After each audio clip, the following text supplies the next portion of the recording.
It's not the size of the spoon that you're using that matters, it's what you dig with it. And I was digging up some grade A premium pay dirt off Reedy Creek, and I wasn't the only one to be enjoying the spoils. I brought out my friend Matt, who was experiencing his first ever Bonanza City. Matt's been panning away. Oh my god, you got your work cut out for you. That's the stuff from the snuffer bottle. There's all of that in there to go through too. I came out here looking for sapphires, and what I found was one of the best gold deposits I've got on camera here on Reedy Creek. Isn't that right, Matt? Sure is. With Matt's agreement on how much gold there was in this spot, it was time to get to work, and I was using my trusty potato pan. I'm armed with a small spoon and a cereal bowl. My cereal bowl is called a potato pan. It's a traditional kind of pan. This one's made from XP. They're really good at retaining gemstones and gold.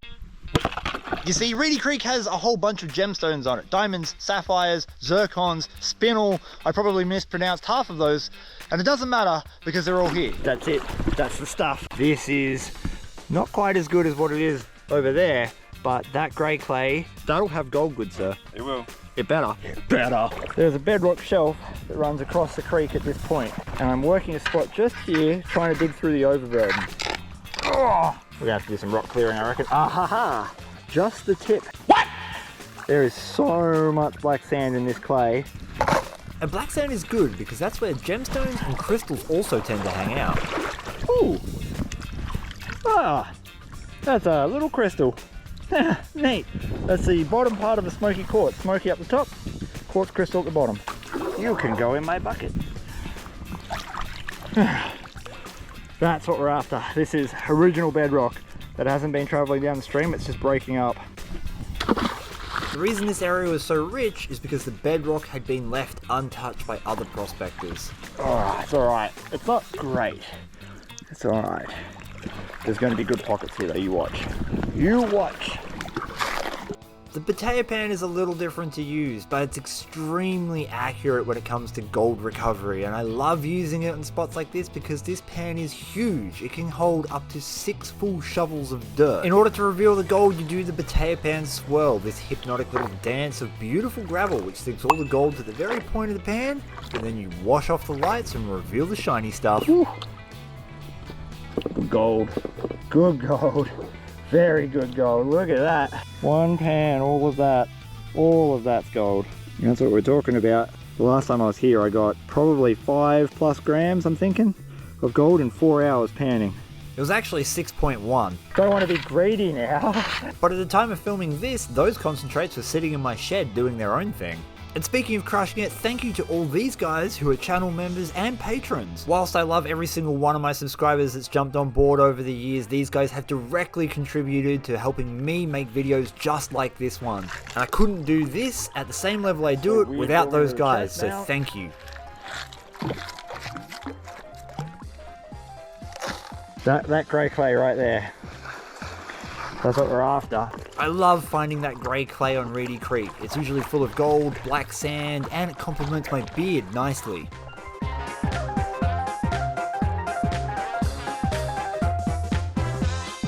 Nowhere near as much black sand this time. That's what I expected. Like, it's all sand, right? Weird just getting sand like that. Still good gold though. Still good gold. Not as good as the last pan, nowhere near as good because barely any clay, but that's not bad. Still like 50. I need to explain what's going on so you understand where the gold really is. And to explain it, I'm going to use my super secret spy technology that I got from MI6. The water erodes gravel and sands from nearby mountains, rivers and banks, and it pushes them downstream on top of the bedrock. This is called the bedload. This river and rock is stratified. That means it sorts itself out based on density. Overburden is the loose, easy to move sand and gravel that sits on top. The heavy dense stuff that we're interested in, like the sapphires, gold and black sand, tends to collect in the lowest points on the river. However, it can take a lot of time for the river to stratify the gravel completely, meaning that often there's gold in the overburden, and sometimes it's rich enough to be worth processing, like in this case. Easier. Look how many gemstones are in that, all those little ones. I mean, I'm colorblind and I can see them, so there must be some. There's plenty. The joys of being colorblind and gold prospecting. I can see yellow and blue fine, which is great for pan selection and gold, but it's terrible for anything else precious. Oh, I love seeing that. That is why we're here. These still aren't great pans. We're not on the bottom. We're not in the really good stuff. This is just overburden gold. Overburden gold. It's good. It's bloody good. If you saw my last episode, and you should watch it, it is a ridiculous amount that I got. It's really important to not listen to the voices in your head. Listen to the voices in my head instead. That way you've got plausible deniability. Isn't that right? That is 100% correct. No pressure. The whole world's watching this pan. Oh God, extra pressure. Thanks, Chris. No worries. Critique Matt's pan. 1 out of 10. How's he doing? 2. Nah, 2.2. 2.2. Well, one of the voices says 5, but we all disagree with him. Do we have goodies? Whoops. Maybe it's not going that way. Well, we just learned something. It's not going that way. He just took his pan from over here, so it's obviously not there, but I am getting gold here. The problem is all the sand over here keeps falling in my hole. I hate it when you've got sandy holes. But at least for a little while, I was going to be blessed with sandy shovels. It's still just sand. Just start a warehouse called Only Sand. Only Sands. It's going to be here. It's going to be deep. Having worked my arse off the other day to destroy the main pay streak leaves me with little option but to work very hard now to try and find where the very good gold is. This is literally all sandy overburden with no clay, so... I was fully expecting to get a little bit of gold on my way down to the main pay streak, and that wasn't too far away. Yeah, very little black sand. Normally we would have seen it by now. Okay, we'll see how much gold we're getting on the way down and we can figure out if we're just going to shift that dirt or if we're going to work it. Stare into my pan. You're getting sleepy. Your eyelids are getting heavy and your finger edges towards the subscribe button. Dirty great big bit of crundum again. So, a little bit of gold. Oh, yep, no, I said a little bit. It's a lot. That's a lot of gold. All of that. That's what we want. That is what we want. That's in the sand above it. So if I can get to the bedrock underneath that sand, it will be loaded. I'm going to tell you a joke that I'm going to have to edit out of this video. Are you ready? You'll get the intro to it. How do you get it?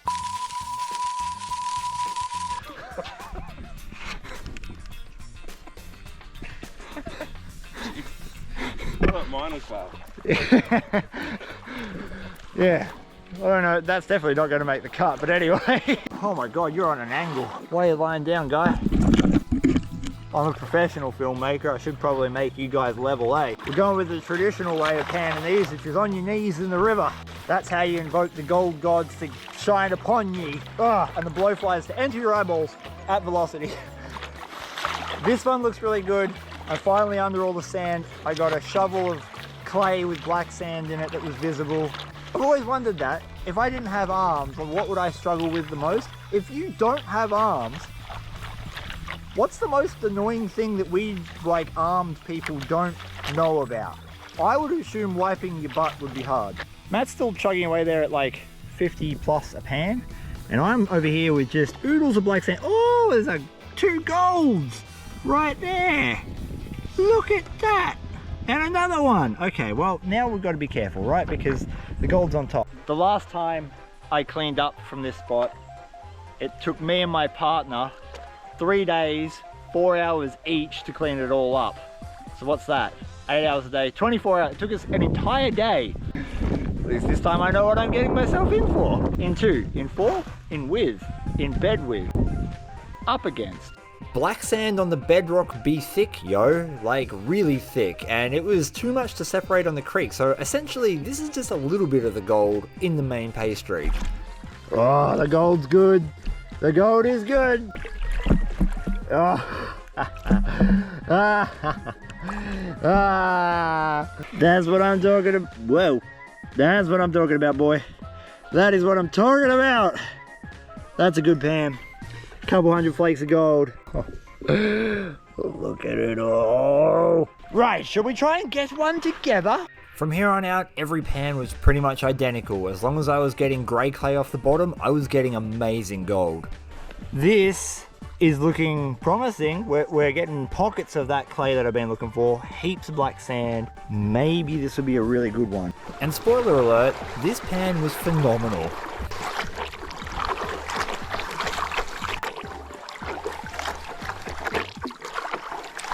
Please be a good one. Please be a really good one. I mean, I haven't been skunked yet, and every pan has been decent, so we're not going to complain. Moment of truth. Oh, look at that. Holy crap. That's the best pan of the day. That is definitely the best pan of the day. Couple hundred specks of gold, mate. Couple hundred specks of gold. No worries at all. Oh, there's no good gold on Reedy anymore. It's all gone. All of it. It's all gone, mate. Bloody will be after this. At this point, the pace was relentless. Matt and I hammered the bedrocks to get as much gold as we could. My bucket is slowly getting filled with gold and gemstones. I pulled a mad sapphire out of almost exactly where that shovel is. And this is the gold that came out with it. This is actually better than Bonanza City. This is gold that you just don't get all that often. Is that? I reckon that's a point off that cluster. That is. Look at that. Soon enough, I wanted to see what Matt had been finding all day. Matt's been panning away. And oh my god, you got your work cut out for you. That is a lot of gold. Garrett Super Sluice, what, 2 shovels per pan? There we are. 2.5, 3. Yeah. Pushing it. But that's the stuff from the snuffer bottle. There's all of that in there to go through too. Yeah. That's a good day. I reckon. That's a bloody ripper day. With Matt's motivation, it was finally time to hammer out a few pans before the sun finally set on what had been an amazing prospecting trip here on Reedy Creek. Rechonculous is what that is. Utterly rechonculous. Good coarse bits of gold. That's not the only pan I've got today like that. But it is time to go. I'm exhausted. I need meat. Steak. I have several more videos coming out on this exact same spot, and the gold just keeps getting better. So if you want to see that, remember, hit the subscribe button and check your subscription status, because sometimes YouTube be unsubscribing people for reasons that I don't understand. And this is the gold that I managed to recover with nothing more than a pan. Hallucinogenic mushroom for scale. It took me over 5 hours to pan all of the gold out of the black sand, and I certainly lost a bunch of it into my tailings, so I'm going to have to go over that again. Man fist for scale. That's a lot of gold to get with nothing more than a gold pan. Reedy Creek be legit sometimes. Let's get this on the scales. My best estimate for this gold is going to be about 3 grams. And with the gold price as high as it is today, this is going to be a pretty good take money-wise. Leave your guess in the comments below. Let's get weighing. While we all ogle at the gold going onto the scales, I just wanted to mention that if you want to try panning down these concentrates, you can by jumping over to theoldmoldy.com.au. There's our first gram. That's where you're going to find pay dirt from this exact spot. 2.11. Let's round down a little bit because that gold was dirty. That's probably worth in around 250 to 260 Australian dollars at the time of recording, which is pretty good going for 6 hours panning on Reedy Creek. There's better gold to come though, and I can't wait to show you.